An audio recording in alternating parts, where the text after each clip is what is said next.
Spiritual tax Tamil நேயர்களுக்கு அன்பு வணக்கம். நான் ஜோதிடர் குரு வரதராஜ பெருமாள். நம்ம சேனலில் வரக்கூடிய நிகழ்ச்சிகளில் கோச்சார பயிற்சி பலன்கள், அதாவது குரு பயிற்சி, சனி பயிற்சி, ராகு கேது பயிற்சிகள் பற்றி பார்த்துட்டு வந்துருக்கோம். ஒவ்வொரு ராசிக்கு என்ன மாதிரி கோச்சார கிரகங்களுக்கு பலன் கொடுக்கும் அப்படின்றத பார்த்து வந்துட்டுருக்கோம். ஆன்மீக தகவல்கள், ஜோதிட தகவல்கள்லாம் பார்த்துட்ருக்கோம். ஸோ அந்த வரிசையில் இந்த காணொலி வந்து பார்த்தீங்க அப்படின்னா உங்களுக்கு வந்து ஒரு மிக முக்கியமான ஜோதிட தகவல் ஒன்று பகிர்ந்துக்கிறதுக்காக தான். அதாவது நம்மளுடைய ஜாதகத்தில் ஒவ்வொருத்தரும் நம்மளுடைய ஒரு 12 ராசி, மேசம் முதல் மீனம் வரையான 12 ராசியில் ஒரு ராசியில் பிறந்திருப்போம் இல்லையா? ஸோ அந்த ராசிக்கு நீதிமான், கர்மகாரகன் அப்படின்னு சொல்லக்கூடிய சனி பகவான் என்ன நிலையில் இருந்தால் என்னென்ன பலன்கள் தருவார்? இப்போ முதல் ராசியிலேயே இருந்தால் என்ன பலன் தருவார்?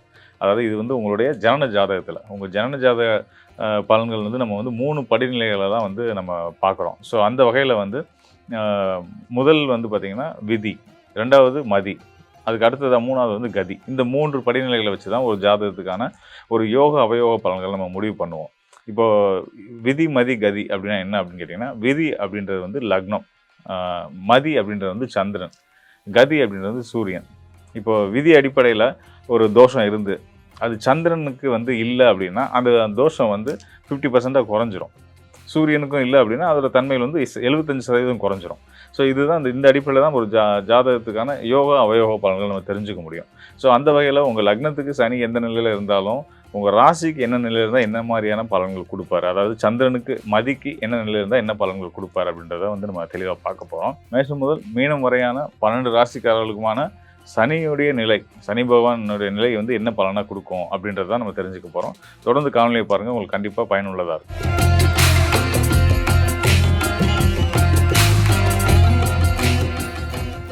அற்புத சக்திக்கும் அமானுஷ ஆற்றலுக்கும் பேர் போன ராசிக்காரர்களாக இருக்கக்கூடியவங்க யாருன்னு கேட்டிங்கன்னா விருச்சிக ராசிக்காரர்கள் தான். விருச்சிக ராசிக்காரர்களுக்கு உங்களுடைய ஜனன ஜாதக அடிப்படையில் உங்கள் ராசி விருச்சிக ராசியை அமைஞ்சு அந்த ராசிக்கு 12 ஸ்தானங்கள்லேயும் உங்கள் ராசி உட்பட ஏனைய 11 ராசிகள்லேயும் கர்மகாரகன், கர்ம வினைகளுக்கு அதிபதியாக நம்மளுடைய ஊழ்வினை கர்ம வினை அடிப்படையில் நம்ம வாழ்க்கையை வடிவமைக்கக்கூடிய அதிபதியாக வரக்கூடிய சனி பகவான் உங்களுடைய ராசிக்கு என்ன மாதிரியான பலன்கள் 12 ராசிகள் இருக்கும்போது செய்யப்படுறான்னு பார்க்க போகிறோம், ராசி உட்பட. இப்போ வந்து ராசி உட்பட அப்படின்னா உங்களுடைய ராசி தான் முதல் வீடு. ராசி வந்து முதல் வீடாக எடுத்து விருச்சிக ராசியில் சனி பகவான் இருந்தால் என்ன செய்வார் அப்படின்னு பார்ப்போம். விருச்சிக ராசிக்கு ஸ்தான அடிப்படையில் சனி வந்து நல்ல யோகங்களை செய்வார், நல்ல பலன்களை செய்வார். காரணம் என்னன்னு கேட்டிங்கன்னா, விருச்சிக ராசிக்கு 3ஆம் இடத்துக்கு 4ஆம் இடத்துக்கு அதிபதியாக வரக்கூடிய சனி பகவான் ராசிக்கு நல்ல யோக பலன்களை, உங்கள் முயற்சியை, வெற்றியை, வீடு, மனை, வண்டி, வாகனங்களையோ அவங்களை குறிக்கக்கூடியவராக இருக்கார். இவர் நல்ல நிலையில் அமர்ந்துட்டாருன்னு வச்சுக்கோங்களேன், உங்கள் லைஃப் வந்து வேறு லெவலில் டேக் ஆஃப் ஆகிடும்.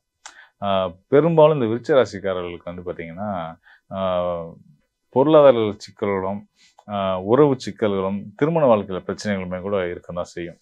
ஸோ இதெல்லாம் வந்து இதுக்கு ஒரு முக்கிய காரணமாக இருக்கிறது வந்து பார்த்திங்கன்னா உங்களுடைய உங்கள் ராசி மற்றும் சனியோட நிலை ரொம்ப முக்கியமானது. ஏன்னா உங்களோட ஆசை, விருப்பம், உங்களுடைய விடாமுயற்சி இதெல்லாம் குறிக்கக்கூடிய ஸ்தானத்தை அதிபதியாக சனி வந்து அவர் நல்ல நிலையில் இருக்கும் பட்சத்தில் உங்கள் நல்ல மன வாழ்க்கை அமைஞ்சு வாழ்க்கையில் ரொம்ப சந்தோஷமான ஒரு வாழ்க்கையை வாழ முடியும்.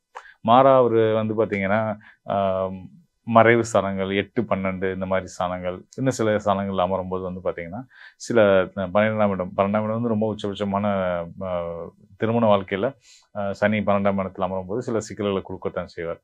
ஸோ அந்த மாதிரிலாம் இல்லாமல் அவங்களுக்கு என்ன இடத்துல அமைஞ்சால் என்ன பலன் செய்வார். இப்போ இங்கே ராசியில் விருச்சிக ராசியில் சனி அமர்றாரு.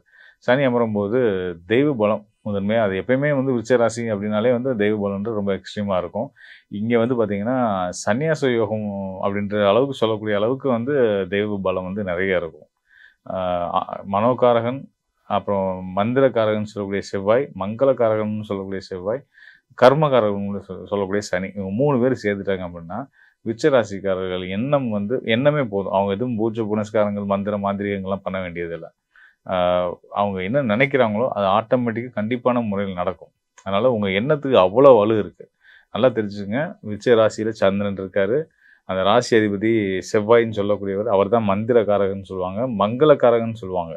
ரெண்டுமே தான், ரெண்டு வித்தியாசம். மங்களக்காரகன், மந்திரக்காரகன்றது 2 வித்தியாசம் இருக்குது. ஒரு மாந்திரிகம் இந்த மாதிரியான விஷயங்களில் ஈடுபடுற ஆர்வத்தை விருச்சிக ராசிக்காரர்களுக்கு கொடுக்கக்கூடியது செவ்வாய் சந்திரன் இணைவு தான்.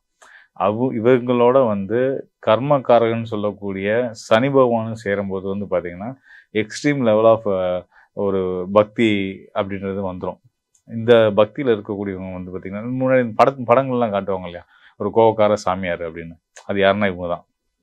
அதாவது பக்தி, தெய்வ பக்தி எல்லாம் வந்து அன்பு, கருணை எல்லாமே இருக்கும். ஆனா வந்து ஒரு விதிக்கு ஒரு ஒரு ஒரு நெறி மீறி ஒரு செயல் ஒருத்தன் செய்றான், ஒரு தவறு ஒண்ணு செய்றான் அப்படின்னா, அவனுக்கு எதிரா வந்து எரிமலையா மாறக்கூடிய ஆற்றல் வந்து இந்த ராசியில விருச்சிக ராசியில அமரக்கூடிய சனி சேரும்போது கண்டிப்பா நடக்கும். அ அப்ப வந்து அவங்களோட இன்னொரு ரூபத்த எல்லாரும் பார்க்க வேண்டியது இருக்கும். இவனுங்க ரொம்ப அன்பானவங்க, ரொம்ப கனிவானவங்கன்னு நெனைச்சிட்டு இருந்தோம்.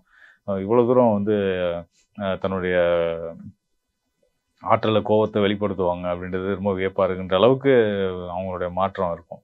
ஸோ இது வந்து ராசியில அமரக்கூடிய சனியும், சனி செய்யக்கூடிய முக்கியமான வேலை.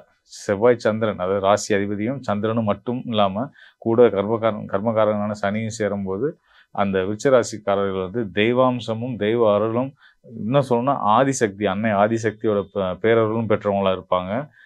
அவங்க என்ன நினைக்கிறாங்களோ, அது நிச்சயமான முறையில் நடக்கும். அத நடத்தி காட்டுவாங்க. அந்த அளவுக்கான பவர்ஃபுல்லான வந்து நிலையில ராசியில விருச்சிக ராசியில சனி அமரும்போது, இந்த விஷயங்கள்லாம் நடக்கும். அதுபோக உங்களுடைய முயற்சிகள் எடுக்கிற முயற்சிகள்ல கண்டிப்பான முறையில வெற்றிகளையும் அடைவாங்க. எந்த விஷயமா இருந்தாலும் அத சாதிக்க அவங்க நெனைச்சுட்டாங்க, இத அடையணும்னு நெனைச்சுட்டாங்கன்னா, கண்டிப்பான முறையில அடைஞ்சிருவாங்க. அவ்வளோ ஒரு சிறப்பு பெற்ற யோகத்த வந்து சனி வந்து அமரும்போது குடுக்குறாரு. இன்னும் ஒரு முக்கியமான விஷயம் என்னன்னா, இந்த விருச்சிக ராசியிலேயே சனியுடைய நட்சத்திரமான அனுஷ நட்சத்திரமும் இருக்கு. அந்த அனுஷ நட்சத்திரத்தில சந்திரன், சனி, செவ்வாயெல்லாம் கூடிட்டாங்கன்னா சொல்லவே வேணாம். அது உண்மையிலேயே வந்து அ பார்க்குறவங்க எல்லாருமே கையெடுத்து கும்பிடுற மாரியான ஒரு தெய்வ பிறப்பு தான் அது. அந்த அளவுக்கு ஒரு சிறப்பான அமைப்பு அது. அதுக்கு அடுத்ததா வந்து பார்த்தீங்கன்னா, இன்னொரு முக்கியமான ஸ்தானம். விருச்சிக ராசிக்கு 2ஆம் இடம்னு சொல்லக்கூடிய குடும்பஸ்தானம், தன, குடும்ப, வாக்குஸ்தானம்னு சொல்லக்கூடிய தனுசு ராசியில சனி பகவான் அமரும்போது, நம்ம ஏற்கனவே சொன்ன மாரி இயற்கையிலேயே தெய்வாம்சம் பொருந்திய மந்திர சக்தி பெற்ற விருச்சிக ராசிக்காரர்கள் வாக்கு பலிதம் உள்ளவர்கள். எல்லாருக்கும் குருவுடைய வீடு வாக்குஸ்தானம் வர்றதுனால நல்லது சொல்லியே பழக்கப்பட்டவங்களுக்கு, அந்த அவங்களுக்கு ராசிக்கு 2ஆம் இடமான வாக்குஸ்தானத்தில சனி அமரும்போது, வார்த்தையில ரொம்ப ரொம்ப கவனங்கள் தேவை. என்ன மாரி அப்டின்னா, நீங்க சொன்னது பலிக்கும். இயற்கையாவே இறையருளும் பெற்ற உங்களுக்கு, நீங்க என்ன சொல்றீங்களோ அது கண்டிப்பா நடக்கும் அப்டின்றதுனால, யாரையும் கோவப்பட்டு கடுஞ்சொற்களால பழிக்க வேணாம். அப்படி பழிச்சீங்க அப்படின்னா வந்து பாதிக்கப்பட போறது யாருன்னா, உங்களோட உற்றாரும், உறவினரும், நண்பர்களும் தான். எங்க உங்களுக்கு ரொம்ப உரிமை இருக்கோ, அங்க தான் நீங்க கோவப்படுவீங்க. அந்த கோவம் அவங்கள காயப்படுத்துறதோட உங்கள ரொம்ப காயப்படுத்தும்.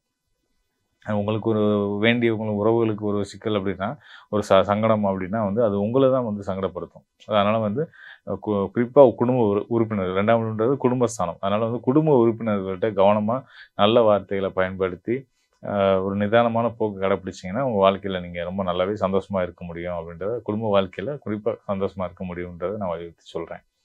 அதுக்கு அடுத்ததா இன்னொரு முக்கியமான ஒரு ஸ்தானம் என்னன்னா, ராசிக்கு 3ஆம் இடம். 3ஆம் இடம் தான் வந்து நம்மளுடைய முயற்சி, வெற்றி, நம்மளோட செல்வாக்கு, கௌரவம் இது எல்லாத்தையும் சொல்லக்கூடிய ஸ்தானமா இருந்துட்டு இருக்கு. ஸோ இந்த ஸ்தானத்தில வந்து சனி அமர்றாரு அப்படின்னா, என்ன பலன் செய்வார் அப்படின்னா, இந்த 3ஆம் இடம் அப்படின்றது வந்து பார்த்தீங்கன்னா, சனியோட சொந்த வீடு, மகர ராசி. தன்னோட சொந்த வீட்ல இருக்கக்கூடிய சனி, விருச்சிக ராசிக்கு பல நல்ல யோகங்கள குடுப்பார். பொதுவாவே 3ஆம் இடத்து சனி வந்து நல்ல யோகங்கள செய்வார். இங்க ஆட்சி பெற்று 3ஆம் இடத்துல அமரக்கூடிய சனி வந்து பார்த்தீங்கன்னா, உங்க முயற்சி எல்லாத்தையும் வெற்றியாக்கி குடுப்பாரு. அதுக்கு அடுத்ததா ராசிக்கு 4ஆம் இடமான அ வண்டி வாகன யோகங்கள், தாயார் மற்றும் சுகஸ்தானங்கள்னு சொல்லக்கூடிய 4ஆம் இடத்துல சனி அமரும்போது, அந்த 4ஆம் இடமும் சனியோட சொந்த வீடா வந்து கர்மகாரகன் நீதிமானுக்கு சொந்த வீடா வந்து கும்பராசியா அமர்றதுனால, அ சரியான திட்டமிடலோட செயல்பட்டாங்கன்னா, இந்த விருச்சிக ராசிக்காரர்கள் அ நிச்சயமா எல்லா வகையிலயும் ஆசைப்பட்ட வீட வாங்கி, மனைய வாங்கி, நல்ல ஒரு ஆரோக்கியத்தோடையும், செல்வாக்கோடையும், வண்டி வாகன யோகங்களையும் சிறப்பான யோக பலன்கள் அடைய முடியுன்றதுக்கு அடையாளமா 4ஆம் இடத்து சனி இருக்காருன்னு நான் சொல்ல விரும்புறேன். அதுக்கு அடுத்ததா வந்து புத்திரஸ்தானம். புத்திரஸ்தானம் எல்லாருக்கும் ரொம்ப முக்கியமான ஒரு ஸ்தானம். விருச்சிக ராசிக்கும் அப்படித்தான். ஆ பொதுவா விருச்சிக ராசிக்காரர்களுக்கு வந்து பார்த்தீங்கன்னா, தான் பிள்ளை மட்டும் இல்லாம, தன்னோட சகோதர குழந்தைங்க, அண்ணன் தம்பிங்களோட குழந்தைங்க எல்லாத்தையும் தன்னோட குழந்தையா நினைக்கக்கூடிய மனநிலை எப்பயுமே உண்டு. அது மட்டும் கூட பிறந்தவங்க குழந்தைங்கள மட்டும் இல்லாம, அ ஊரார் குழந்தைய ஊட்டி வளர்த்தா தான் குழந்தை தானா வளரும் அப்படின்ற எதிர்பார்ப்பு இல்லாம ஊரார் குழந்தைங்க மேலயுமே தான் குழந்தை போல அக்கறை காட்டக்கூடிய ஒரு பண்பு வந்து இந்த விருச்சிக ராசிக்காரர்களுக்கு உண்டு. ஆ விருச்சிக ராசிக்காரர்களுக்கு எப்பயுமே வந்து இந்த எல்லா விஷயமும் வந்து ரொம்ப சரியா பெர்ஃபெக்ட்டா அ இருக்கணும் அப்படின்றத ரொம்ப விரும்புவாங்க. ஒரு ஹைஜீனிட்டி பிளஸ் வந்து தூய்மையா இருக்கணும். நம்ம இருக்க இடமாகட்டும், வீடாகட்டும், ஆஃபீஸ் ஆகட்டும் எல்லாத்தையும் தூய்மையா சரியா வச்சுக்கிறணும் அப்படின்ற மாதிரிலான எண்ணங்கள்லாம் நெறைய இருக்கும். ஸோ அதுக்கு காரணம் வந்து 5ஆம் இடம் வந்து மீன ராசியா வர்றதுனால தான். அந்த மீன ராசியில சனி வந்து அமரும்போது வந்து என்ன ஆகும்னு கேட்டீங்கன்னா, நான் நினைச்சது தான் நடக்கணும். அத மீறி ஒண்ணும் நடக்கக்கூடாது. நான் சொன்னது தான் சரி. அதுக்கு மீறி எதுவும் இருக்கு. அதுக்கு மீறி யாரும் சொல்லக்கூடாதுன்ற அளவுக்கு ஒரு ஆணித்தரமான ஒரு ம ஒரு உறுதியான மனப்பான்மைய குடுக்கும். அது மட்டும் இல்லாம 5ஆம் இடம் வந்து குருவுடைய வீடா வந்து, அங்க சனி அமரும்போது வந்து பார்த்தீங்கன்னா, அ தவிர்க்க முடியாம பிறருக்கு செய்ற பொருளாதார உதவிகள்னால, இவங்க கஷ்டப்படுற மாரி ஆயிடும். விருச்சிக ராசிக்காரர்கள் கஷ்டப்படுற மாரி ஆகும்.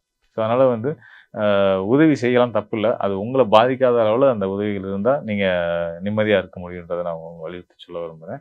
5ஆம் இடம் மீன ராசியில சனி இருக்கும்போது, உங்களுக்கு வெளிநாட்டு பயணங்கள், வெளிநாட்டு யோகங்கள் எல்லாமே உண்டு தான். இருந்தாலும் மனக்குழப்பமும், கலக்கமும் இருந்துகிட்டே தான் இருக்கும். பயப்பட வேண்டியதில்ல. கண்டிப்பா இது உங்களுக்கு இந்த சங்கடங்கள்லாம் தீர்றதுக்கு நீங்க வந்து தட்சிணாமூர்த்தி வழிபாடு பண்றதும், அன்னதானம் பண்றதும் ரொம்ப உன்னதமான செயலா இருக்கும். குடும்பம் வரைக்கும் வந்து உங்களால முடிஞ்சுச்சு அப்படின்னா வந்து ஏழை பள்ளி குழந்தைகளுக்கு இந்த காலணிகள் வாங்கி தர்றது, அவங்களுக்கு எழுதுறதுக்கு பேனா வாங்கி குடுக்குறது, இந்த மாதிரியான விஷயங்கள தர்ம காரியங்கள செய்துட்டு வந்துட்டு இருந்தீங்கன்னா, உங்களுக்கு மனக்குழப்பமும், சங்கடங்களும் எதுவும் இல்லாம உங்க செயல் எல்லாம் ரொம்ப திருத்தமா சரியா நடந்து நீங்க அதில வெற்றியாளரா இருப்பீங்கன்றத சொல்ல முடியும். அதுக்கு அடுத்ததா ருணர், ரோக, சத்ருஸ்தானம்னு சொல்லக்கூடிய 6ஆம் இடம். 6ஆம் இடம் வந்து பார்த்தீங்கன்னா, நம்மளுடைய நோய், எதிரி, கடன் இதெல்லாம் குறிக்கக்கூடியது. பொதுவாவே விருச்சிக ராசிக்காரர்களுக்கு வந்து கடன் வந்து கூட பிறந்த ஒரு பிறப்பு மாரி தான். அவங்க கூடயே ஒட்டி பிறந்தே வளரக்கூடிய அமைப்பு தான். ஸோ அந்த கடன் அப்படி ஏன் இப்படி ஒட்டி வந்துகிட்டே இருக்கு அப்படின்னா, உங்களுடைய 6ஆம் இடமும் வரக்கூடியது மேச ராசி. அந்த மேச ராசி அதிபதியும், உங்க ராசி அதிபதி விருச்சிக ராசி அதிபதியும் ஒரே கிரகம் தான் செவ்வாய். ஸோ செவ்வாய் அப்ப நீங்க வளர வளர உங்களோட கடனும் வளர்ந்துட்டே தான் இருக்கும். இப்ப இதனால பாதிப்பு ஏற்படுமா அப்படின்னா, கடனால வளரக்கூடிய அமைப்புக்கு பல காரணங்கள் இருக்கு. கடனால வீழக்கூடிய அமைப்புக்கும் சில காரணங்கள் உண்டு. அதுல குறிப்பா 6ஆம் இடத்துல சனி அமரும்போது வந்து கடனால நம்ம சிக்கல சந்திப்போம் அப்படின்னு. ஏன்னா ஒரு கிளாரிட்டிய குடுக்காது. இத எப்படி தீர்க்க போறோம்? இந்த கடன எப்படி நம்ம சரி பண்ண போறோம்? அப்படின்ற ஒரு கிளாரிட்டிய குடுக்காம, உங்கள குழப்பத்திலேயே, பயத்திலேயே வச்சு உங்கள மேலும் மேலும் கடன வாங்க வச்சு உங்கள சிக்கல்ல கொண்டு போய் நிப்பாட்டிட்டே இருக்கும். ஸோ இத தவிர்த்துக்கிறதுக்கு நீங்க வந்து கண்டிப்பான முறையில முருக வழிபாடு ரொம்ப ரொம்ப அவசியமானது.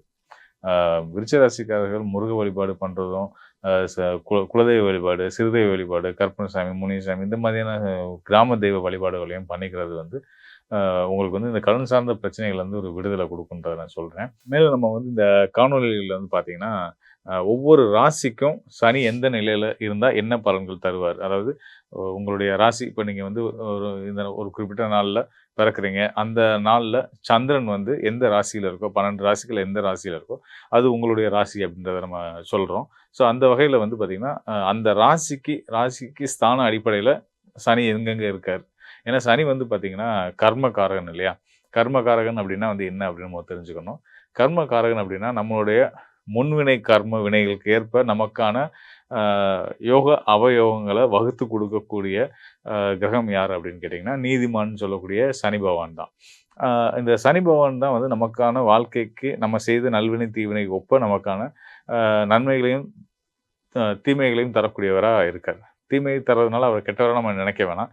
அவர் நியாயவான் அப்படின்றதுனால நம்ம செய்யக்கூடிய நம்ம செய்த வினைகளுக்கு ஒப்ப நமக்கான பலன்கள குடுக்க போறாரு. ஸோ அந்த வகையில வந்து சனி உன்னதமான ஒரு கிரகம். ஒவ்வொரு ராசிக்காரர்களும் அ நம்மளுடைய ராசி அடிப்படையில சனி எங்க இருக்காரு அப்படின்றத பொறுத்து அதற்கான பலன்கள் நம்ம சொல்லியிருந்தோம்.